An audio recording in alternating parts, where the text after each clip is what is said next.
નમસ્કાર, ડે સ્પેશિયલના કાર્યક્રમમાં હું શિવાની આપ સૌનું સ્વાગત કરું છું. આજે ખાસ ચર્ચા કરવી છે સ્ટાર્ટઅપ વિશે. આજે નેશનલ સ્ટાર્ટઅપ ડે તરીકે માનવામાં આવે છે. 15 જાન્યુઆરી 2022ના રોજ વડાપ્રધાન નરેન્દ્ર મોદી દ્વારા સ્ટાર્ટઅપ ડે 16 જાન્યુઆરીએ મનાવાશે તેવી જાહેરાત કરવામાં આવી હતી. કારણ કે જે પ્રમાણે અત્યારે સ્ટાર્ટઅપે વેગ પકડ્યો છે, કહેવામાં આવી રહ્યું છે કે આત્મનિર્ભર ભારતની આત્મા તરીકે હવે સ્ટાર્ટઅપને માનવામાં આવી રહ્યું છે. જ્યારે અત્યારે વાત કરીએ ભારતની, તો ભારત જે સ્ટાર્ટઅપ ક્ષેત્રે ત્રીજા નંબર પર આવી રહ્યું છે. ગુજરાતની વાત કરીએ તો ગુજરાત સ્ટાર્ટઅપ ક્ષેત્રે પ્રથમ ક્રમાંકે જોવા મળી રહ્યું છે. સતત 3 વર્ષથી ગુજરાત સ્ટાર્ટઅપ ક્ષેત્રે આગળ વધતું જોવા મળી રહ્યું છે. જે પ્રમાણે ખાસ 2015માં જ્યારે સ્ટાર્ટઅપની શરૂઆત થઈ ત્યારે જ્યારે જોવા જઈએ તો 20 કે 25 સ્ટાર્ટઅપ જેટલા જોડાયા હતા, પરંતુ અત્યારે જે પ્રમાણે એક પછી એક સ્ટાર્ટઅપ જોડાયા છે. 2023 સુધીની વાત કરીએ તો 2023 સુધીમાં 25,000 લોકો વધાર માટે રોજગારીનું માધ્યમ સ્ટાર્ટઅપે પૂરું પાડ્યું છે. સરકાર દ્વારા જે સહયોગ કરવામાં આવી રહ્યો છે, સરકાર દ્વારા હવે ગુજરાતમાં યુનિવર્સિટી ખાતે આઈ હબ પણ ઊભું કરવામાં આવ્યું છે કે જેમાં 500 કરતાં પણ વધુ જે સ્ટાર્ટઅપ છે તે એક સાથે કાર્ય કરી શકે. ગુજરાત સરકાર દ્વારા આજની યુવા પેઢી, મહિલાઓ તેમજ જે કોઈ પણ પોતાના સપના સાકાર કરવા માંગે છે કે જે નવું કંઈક કરી બતાવવાની ભાવના કે ઈચ્છા રાખે છે, તેમના માટે સરકાર દ્વારા પણ સ્ટાર્ટઅપ ક્ષેત્રે સહાય આપવામાં આવતી હોય છે. પોલિસી ઘણી બધી છે જેને લઈને અત્યારે વાત કરવાની છે. ખાસ આજે સ્ટાર્ટઅપ ડે છે.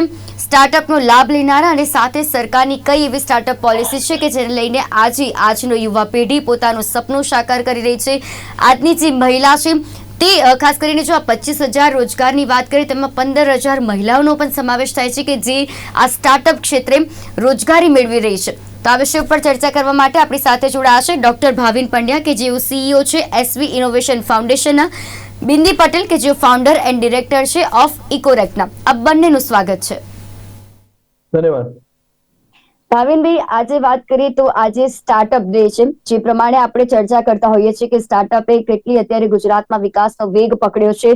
અત્યારે આત્મનિર્ભર ભારતનો જે આત્મા છે તેને સ્ટાર્ટઅપનો કહેવામાં આવી રહ્યો છે. વાઇબ્રન્ટ સમિટ જે હમણાં યોજાઈ તેમાં પણ સ્ટાર્ટઅપને પ્રાધાન્ય આપવામાં આવ્યું. પ્રી વાઇબ્રન્ટ સમિટ યોજાઈ તેમાં પણ સ્ટાર્ટઅપ ક્ષેત્રે ઘણી બધી એવી વાતો મુખ્યમંત્રી દ્વારા પણ કરવામાં આવી.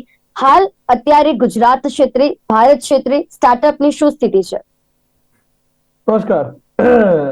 તો સૌપ્રથમ તો આજે આપણે જ્યારે નેશનલ સ્ટાર્ટઅપ ડે ના દિવસે વાત કરતા હોય અને આજે જ સ્ટેટ સ્ટાર્ટઅપ રેન્કિંગ ફ્રેમવર્ક જે હોય છે એ DIPP દ્વારા લોન્ચ કરવામાં આવ્યું છે અને આપણે બધા તો જાણીએ જ છીએ અને સવારથી જ અમારા ગ્રુપમાં એક મેસેજનું એક્સચેન્જ થાય છે. બધા કોંગ્રેચ્યુલેશન કહેવામાં આવે છે. ખાસ કરીને ગુજરાતની સ્ટાર્ટઅપ પોલિસી છે એમાં, એટલે બેસ્ટ પરફોર્મિંગ સ્ટેટમાં ગુજરાત છે, કેરલા, કર્ણાટકા 3 રાજ્યોનો સમાવેશ છે.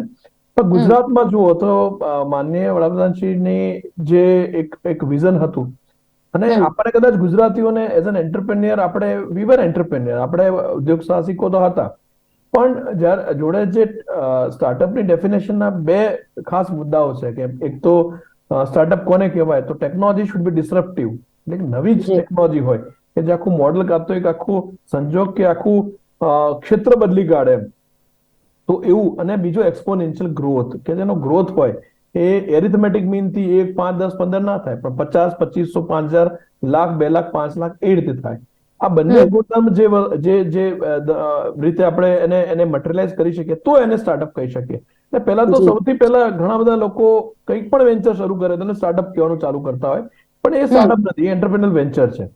તો સૌથી સારી વસ્તુ એ છે કે આપણે એન્ટરપ્રેન્યોર્સ તો હતા જ, પણ સરપ્રાઇઝિંગલી આજે તમે જુઓ તો DIPP ના ડેટા પ્રમાણે પણ હમણાં જ અમે વાઇબ્રન્ટ ગુજરાત જે આપણે ગ્લોબલ સમિટ કરી એમાં સ્ટાર્ટઅપનો જે આખો સેમિનાર આપણે ઓર્ગેનાઇઝ કર્યો હતો, હું અને મારા મિત્રો અને ઇન્ડસ્ટ્રી કમિશનર ડિપાર્ટમેન્ટ આઈક્રિએટ જોઈન્ટલી અમે 4-5 લોકોની ટીમે આખો સેમિનાર કર્યો અને એના આઉટકમ્સ એટલા સરસ આવે.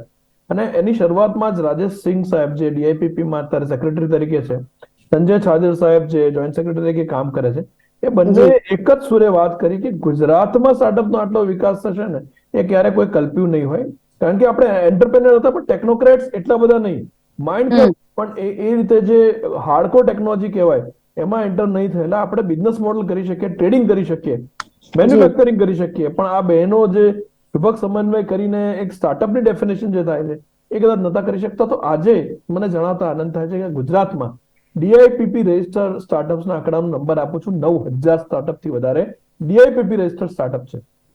તમે વિચાર કરો કે આખા દેશમાં જયારે 1 લાખ અત્યારે આમ કહેવાય છે કે 15,000 સ્ટાર્ટઅપ્સ ડીઆઈપીપી રજિસ્ટર છે, એમાંથી 9,000 અત્યારે તો કદાચ આપણે વાત કરી રહ્યા છીએ ત્યાં સુધી આંકડો કદાચ 10,000 પાર થઈ ચૂકેલો હશે.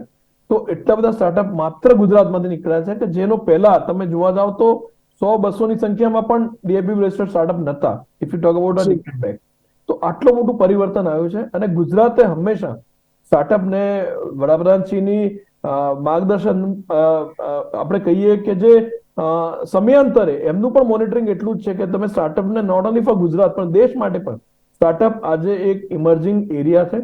અને તમે જોવા જાવ તો કોઈ પણ વાત કરી શકે કે આજે આપણે સેમ ઓલ્ટમેનની વાત કરતા હોય ચેટ જીપીટી વાળો, પણ એનો જન્મ પણ વાય કોમ્બિનેટર માંથી થયો. બહુ ઓછા લોકો ઘણી વસ્તુ છે ને આપણે ડેલી ડે ટુ ડે રૂટીનમાં વાતો કરતા હોય પણ એ ડેપ્થમાં બહુ ઓછા લોકો પહોંચે.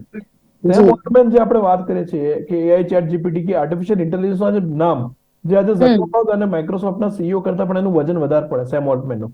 એ સેમ ઓલ્ટમેનનો જન્મ છે ને વાય કોમ્બિનેટર નામના ઇન્ક્યુબેશન સેન્ટરમાંથી થયેલો છે. અને વાય કોમ્બિનેટરના જયારે એ જે ઓનર છે, ફાઉન્ડર છે, એ જયારે રિટાયરમેન્ટ એજમાં હતા, હી આઈડેન્ટિફાય સેમ ઓલ્ટમેન કે હવે આ વાય કોમ્બિનેટર તું ચલાવજે. એમાંથી પછી આખો એઆઈ ચેટ જીપીટી નો જન્મ થયો અને આખી દુનિયા અત્યારે સેમ ઓલ્ટમેન એટલે એવું કહેવાય છે કે એઆઈ ની દુનિયાનો કિંગ એમ કે people want to be like him, કે મને ઓલ્ટમેન જેટલું ઓનર જોઈએ છે આઈટી ફિલ્ડમાં.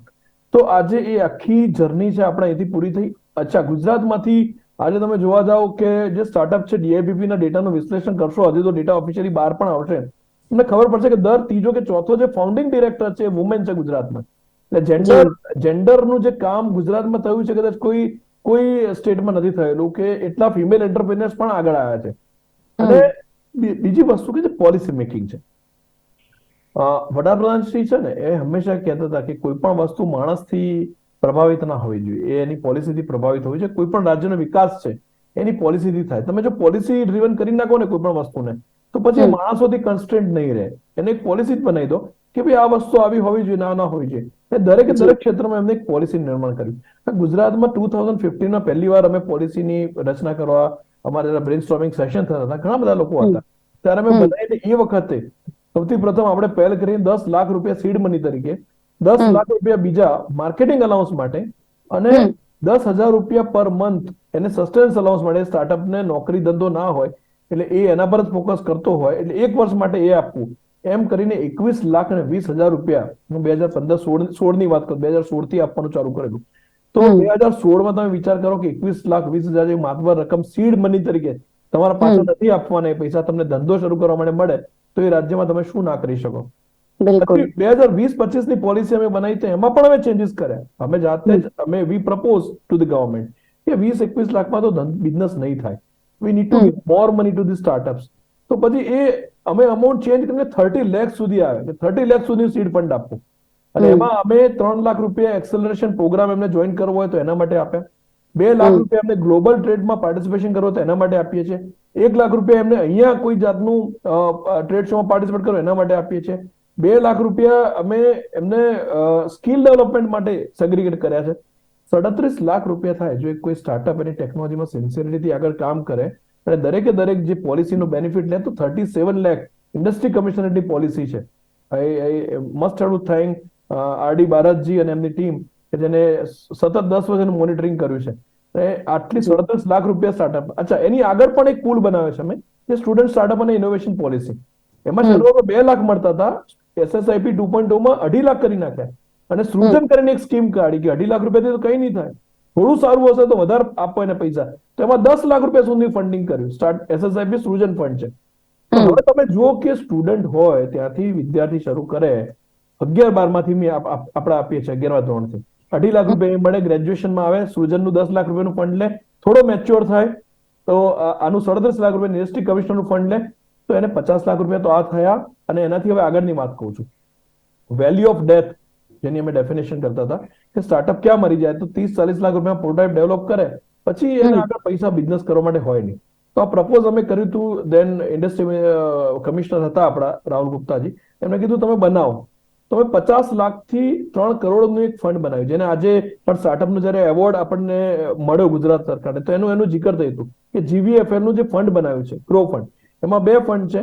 એક ઇમર્જિંગ એન્ટરપ્રાઇઝ ફંડ છે 3 કરોડ સુધી, અને એક સીડ ફંડ છે એ પણ. અને એમાં ઇમર્જિંગ એન્ટરપ્રાઇઝ ફંડમાં આપણે 150 કરોડ રૂપિયા એલોકેટ કર્યા છે અને સીડ ફંડમાં 50 કરોડ, એટલે વર્ષે 200 કરોડ રૂપિયા GVFL સ્ટાર્ટઅપમાં ઇન્ફ્યુઝ કરવા જઈ રહ્યું છે. હવે તમે કહો કે કયા સ્ટેટમાં આટલી બધી ફેસિલિટી સ્ટાર્ટઅપ માટે હોઈ શકે, અને એટલા જ કારણે આજે ફરીથી મને કહેતા આનંદ થાય, 5મી વખત ગુજરાત બેસ્ટ પરફોર્મિંગ સ્ટાર્ટઅપમાં આજે એને સ્થાન મળ્યું છે. જી જી બિલકુલ, અને ઘણા લોકોની મહેનત આના ઉપર જોડાયેલી છે. આપણે જેમ વાત કરીએ એમ કે કેટલો સમય 2015 ની તમે વાત કરી કે 2015માં જયારે આ સ્ટાર્ટ કર્યું ત્યારે માત્ર 25 જણાએ જ સ્ટાર્ટઅપની પોલિસીનો લાભ લીધો, જ્યારે અત્યારે 2023 ની વાત કરી રહ્યા છે તો 9,000 થી વધુ લોકોએ આ સ્ટાર્ટઅપ ક્ષેત્રે નવી ઉડાન ભરી છે તેમ કહી શકાય. બિંદીબેન તેમાંના છે કે છે. બિંદીબેન, જેમ ખાસ વાત કરીએ તો તમે પણ એક સ્ટાર્ટઅપમાંથી જોડાયેલા છો. તમારા સ્ટાર્ટઅપ વિશે વાત કરો. શું છે તમારું સ્ટાર્ટઅપ અને એની શરૂઆત તમે ક્યાંથી કરી? ઓકે, નમસ્તે. મારું નામ બિંદી પટેલ છે અને હું ફાઉન્ડર છું ઇકોરેક પ્રાઇવેટ લિમિટેડની. તો ઇકોરેક અમે બાયોડિગ્રેડેબલ ગ્રેન્યુલ્સનું પ્રોડક્શન કરીએ છીએ, જેની મદદથી આપણે કોઈ પણ કેરી બેગ મેન્યુફેક્ચરર જે ગવર્મેન્ટે સિંગલ યુઝ કેરી બેગ બેન કરી છે એ બધા જ લોકો પોતાના જ મશીનમાં બાયોડિગ્રેડેબલ કેરી બેગનું પ્રોડક્શન કરી શકશે. તો આ જર્નીની શરૂઆત જ્યારે હું વિદ્યાર્થી હતી 2019માં, મેં વનસ્પતિ શાસ્ત્રમાં અભ્યાસ કરેલું છે પોસ્ટ ગ્રેજ્યુએટ. તો એ દરમિયાન મને સૌ પ્રથમ વાર વિચાર આવ્યો હતો 2019માં, અને ત્યારબાદ જે વાત કરી કે જે SSIP ની પોલિસી છે, જે ઇન્ડસ્ટ્રીયલ કમિશનરની સેટમાં ઇન્ક્યુબેશન સપોર્ટ મળ્યો, જે Gujarat university startup and entrepreneurship council છે, ત્યાંથી મને 2 લાખની જે સ્ટુડન્ટ છે એની સહાય મળી. એ 2 લાખની મદદથી મારો જે આ વિચાર હતો એની ઉપર મેં લેબ સ્કેલ કર્યું, એના જે પ્રયોગો હતા એ કર્યા. મારી જે લેબોરેટરી હતી પ્લાસ્ટિક ટેસ્ટિંગની, એમાં મેં રિસર્ચ કર્યું અને કમ્પ્લીટ 4 વર્ષ અમે રિસર્ચ કરીને એક આજે ફાઇનલ પ્રોડક્ટ બનાવી છે, જે અમે એક્સપોર્ટ પણ કરીએ છીએ. યુએઈ માર્કેટમાં અમે પ્રોડક્ટને અત્યારે એક્સપોર્ટ પણ કરીએ છીએ. અને આ જ્યારે કરી તો એમાંથી પણ મને 21 લાખની ગ્રાન્ટ મળી સસ્ટેનન્સ અલાઉન્સ સાથે. તો હું એમ કહીશ કે મારી જે જર્ની હતી એના દરેક પગલામાં મને ગવર્મેન્ટ ઓફ ગુજરાત અને ઇન્ડિયન ગવર્મેન્ટની સહાય મળી. અમે પેટન્ટ પણ રજીસ્ટર કરાવી અને આજે અમારી પાસે એની ગ્રાન્ટેડ પેટન્ટ છે આ મેન્યુફેક્ચરિંગ કરવા માટે બાયોડિગ્રેડેબલ ગ્રેન્યુલ્સની, જે રિસન્ટલી ગ્રાન્ટેડ થઈ છે ઇન્ડિયન ગવર્મેન્ટ દ્વારા. તો અમારા દરેક એક પગલામાં અમને ગુજરાત ગવર્મેન્ટ અને ઇન્ડિયન ગવર્મેન્ટનો બહુ જ સહાય મળી છે, અને એની મદદથી જ આજે અમે ઇન્ડિયામાં અને તેમજ બીજા દેશોમાં પણ એક્સપોર્ટ કરીએ છીએ અમારી વસ્તુ. જી જી બિલકુલ. ભાવિનજી, જે પ્રમાણે બિંદુજીએ વાત કરી એમ કે તેમણે કઈ રીતે એક સ્ટુડન્ટ હતા અને સ્ટુડન્ટ તરફથી તેમને જે સ્ટાર્ટઅપ ક્ષેત્રે તેમને જે સહાય કરવામાં આવી, ત્યારબાદ તેમને અત્યારે તેમનું આવી રીતે સ્ટાર્ટઅપ ઉભું કર્યું છે. ભાવિનજી, ખાસ વાત કરીએ તો ગુજરાત ક્ષેત્રે અત્યારે પ્રથમ જોવા મળી રહ્યું છે. તો અત્યારે પહેલાના સમયની વાત કરીએ તો પહેલા આટલા જે ઓછા સ્ટાર્ટઅપ હતા, પરંતુ તે અત્યારે વધીને 9,000 જેટલી સંખ્યાએ પહોંચ્યા છે. સરકારની કઈ એવી પોલિસીસ છે કે જેને કારણે આજની યુવા પેઢી હોય કે પછી મહિલા હોય કે કોઈ પણ વર્ગના લોકો હોય, સ્ટાર્ટઅપ ક્ષેત્રે નવી ઉડાન ભરી રહ્યા છે? બહુ સરસ વાત છે કે મેં આપને પહેલા પણ વાત કરી કે સ્ટેટ ગવર્મેન્ટની એક વિઝનરી દૂરંદેશી જે કહી શકાય ને, એ દૂરંદેશી એ બહુ અગત્યનો ભાગ ભજવ્યો છે. અને કદાચ જયારે 2015-16માં અમે જયારે કામ કરવાનું શરૂ કરેલું ત્યારે કદાચ હું પણ નહોતો માનતો કે ઇન્ડિયા આટલો મોટો લેપફ્રોગ ભરશે. અને એ લીપફ્રોગના કારણે 2 ઘટનાઓ ઘટી છે. 2021 અને 2022ના વર્ષ એવા હતા કે જયારે ચાઇના કરતા ઇન્ડિયાએ યુનિકોર્ન્સની સંખ્યામાં ડબલ વધારો કર્યો. ચાઇનામાં 11 યુનિકોર્ન હતા અને ઇન્ડિયાએ 22 અને 23 અનુક્રમે એટલે 45 યુનિકોર્ન્સ ઇન્ડિયામાંથી પ્રોડ્યુસ થયા. મને એવું હતું કે જયારે હું એપિસોડ્સ કરતો હતો કોવિડ વખતે, એ વખતે ઇન્ડિયામાં 30 યુનિકોર્ન્સ હતા, 30 યુનિકોર્ન હતા. તેની સંખ્યા એક સમય વધીને 108 થઈ. કોઈ એવું ઇમેજિન કરી શકે કે જેટલું દેશની હિસ્ટ્રીમાં જેટલું બન્યું હોય એટલો જ ચેન્જ 5 વર્ષમાં આવી શકે?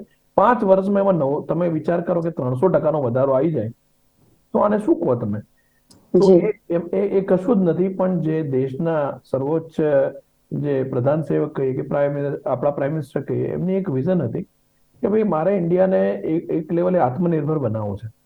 આત્મનિર્ભર બનાવવા માટે પહેલા આપણે ત્યાં ઘણી બધી વસ્તુઓ હતી, એનું કામ થતું હતું, એવું નથી કે નથી. સારા ઇન્સ્ટિટ્યુશન્સ પણ હતા, પણ એ બધાને કદાચ પોલિસી ડ્રીવન નતા. બધા અલગ અલગ છૂટક છવાયું કામ કરતા હતા, કોઈ બોડીઝ નથી. હવે જી તમે જુઓ કે આજે સરકારની તો આપણે ગુજરાત સરકારની તો એજ્યુકેશનમાં પણ સ્કીમ છે, ઇન્ડસ્ટ્રી કમિશનરમાં છે, બાયોટેકનોલોજીમાં પણ સ્કીમ છે.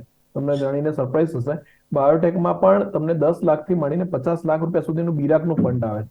એ પણ ગુજરાત સરકાર એમાં બહુ એક્ટિવ છે ને એમાં એની ટ્રેનિંગ માટે આપે છે. અચ્છા, આઈટીમાં પણ એવી પોલિસી કરી નાખી છે કે સ્ટાર્ટઅપ વાળાને એનો બેનિફિટ મળે. ઇન્ક્યુબેશન સેન્ટર માટેની કમ્પ્યુટર અને આઈટી ફિલ્ડમાં ઇન્ક્યુબેશન સેન્ટર માટે પણ પોલિસી છે.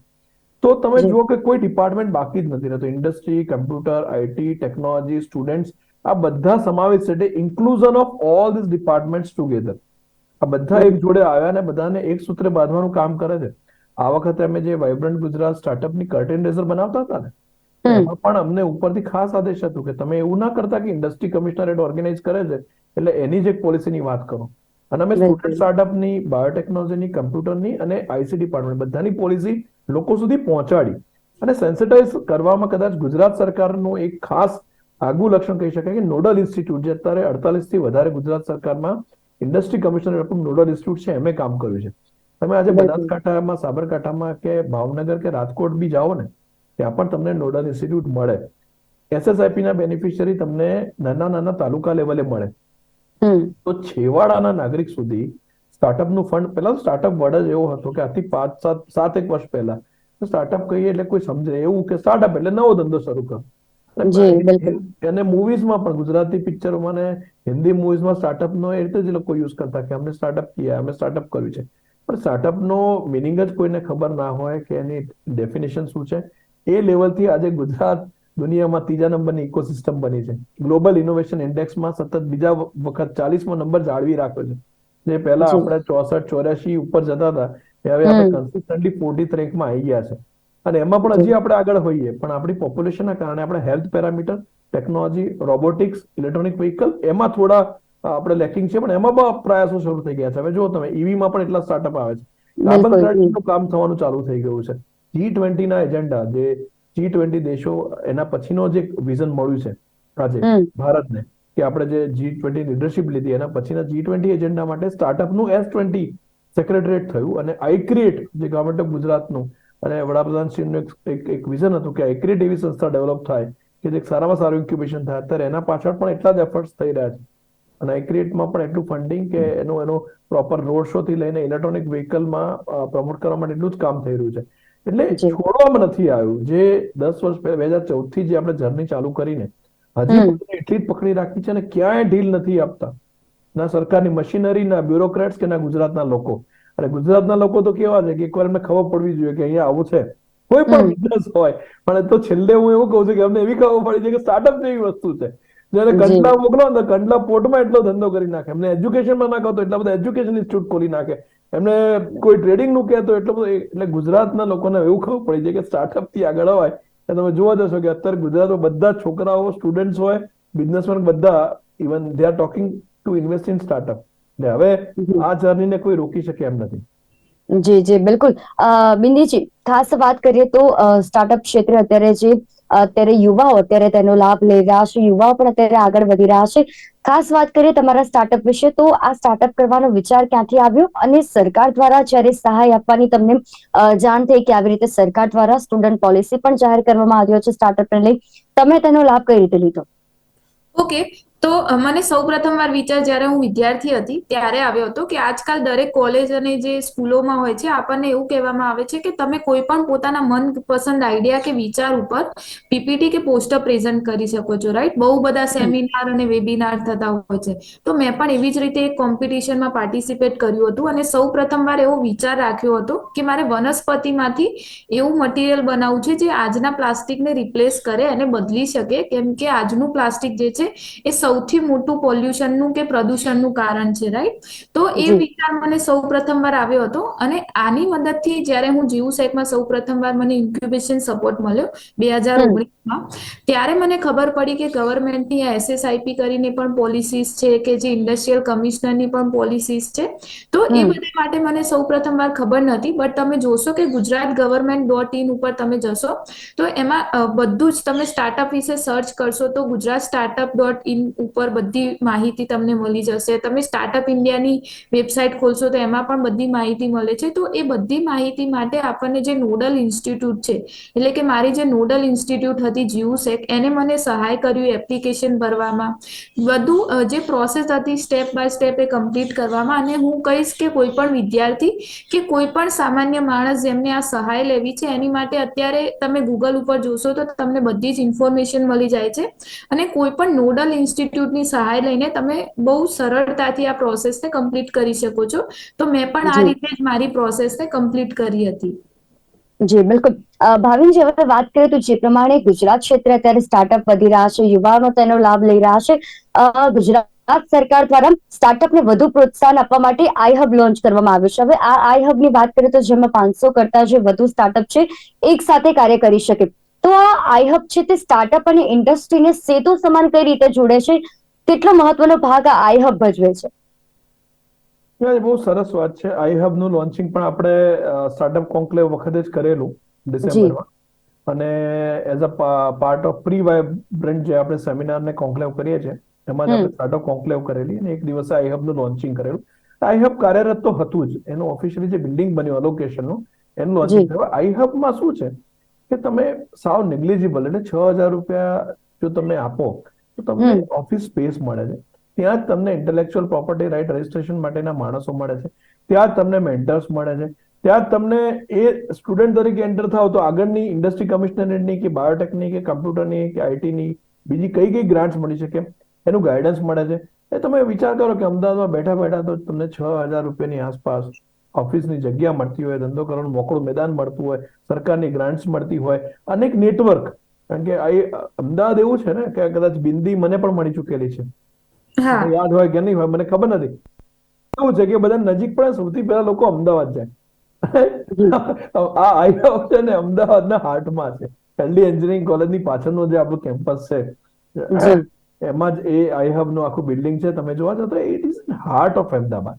એટલે ત્યાં લોકો સૌથી વધારે જાય, ત્યાં એપ્રોચ કરે અને ત્યાં એવું બિલ્ડિંગ હોય તો એના હાર્ટમાં જ બનવું જોઈએ. તો એટલા હાર્ટમાં આટલી સરસ જગ્યા બનાવવામાં આવી છે જ્યાં સ્ટાર્ટઅપ પણ એકબીજા જોડે કોન્ટેક્ટ કરતા હોય છે. એમનાથી એમને મોટિવેશન મળતું હોય છે કે તમારા સક્સેસ ફેલ્યોર શું છે. Talk with mentors. દરેક સ્ટાર્ટઅપ સફળ થાય જરૂર નથી. બિલકુલ. જી સ્ટાર્ટઅપની ફ્લિપ સાઇડ બી એવી જ છે કે 6-7 વર્ષ નીકળી જતા હોય, આપણે સ્ટેબલ ના થઈ શકીએ, હિંમત જી હારી જતા હોય. વિજય શેખર શર્મા છે ને પેટીએમ ના જે ફાઉન્ડર છે, બરાબર, હવે તો 100 કરોડ રૂપિયા અમે પર્સનલી વાત કરતા હતા અને એમને મને વાત કરી કે 100 crore rupees I am going to invest. અને પછી વાઇબ્રન્ટ ગુજરાતનો ઓફિશિયલમાં એ જ આંકડો આવ્યો છે, 100 કરોડ ઇન્વેસ્ટ કર્યા છે ગિફ્ટ સિટીમાં. તો એમને હું કહેતો કે મને એક સમય એવું લાગ્યું હતું mister Sharma, I thought that you had a tough time એમ. અને સેલરી કરવા જેટલા બી પૈસા ને બધા નતા એ માગીને બોરો કરવા પડતા હતા. તો આ બધા પછી સક્સેસ સ્ટોરી આખી અલગ હશે. બહુ ખરાબ ફેઝ આવે છે સ્ટાર્ટઅપમાં, એ તમે ડાયજેસ્ટ કરો ને એ બહુ મોટી વાત છે. તો એ ફેઝિસના તમે એકબીજા જોડે શેર કરો ને તે વખતે હિંમત પણ મળે છે. એટલે આઈ હબ એક એવું નેટવર્ક છે ને, it's a hub, I hub.